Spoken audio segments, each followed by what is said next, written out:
জাতীয় সংসদ নির্বাচন উপলক্ষে সরকার ১১ ফেব্রুয়ারি সাধারণ ছুটি ঘোষণা করেছে। নির্বাচনের দিন ১২ ফেব্রুয়ারি সরকারি ছুটি থাকায় টানা ৪ দিনের ছুটি পাচ্ছেন জনসাধারণ। তবে এই ছুটিতে চলাফেরা ও ভ্রমণের ক্ষেত্রে কিছু বিধিনিষেধ মানতে হবে। চলুন জেনে নেই ভোটের দিন কি কি করতে পারবেন না। ভোটের দিন দূরে কোথাও যেতে পারবেন না। আইনশৃঙ্খলা পরিস্থিতি স্বাভাবিক রাখতে ভোটের দিন দূরপাল্লার বাস, ট্রেন, লঞ্চ সহ বিভিন্ন যানবাহন চলাচলে নিষেধাজ্ঞা থাকবে। ফলে যদি দূরে কোথাও যাবার পরিকল্পনা করেন তাহলে সেটি বাদ দিতে হবে।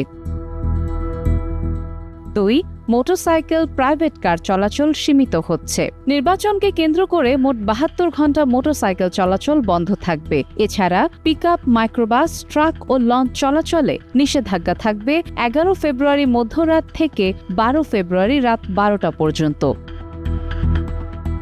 ৩. বিয়ের আয়োজন নিষিদ্ধ।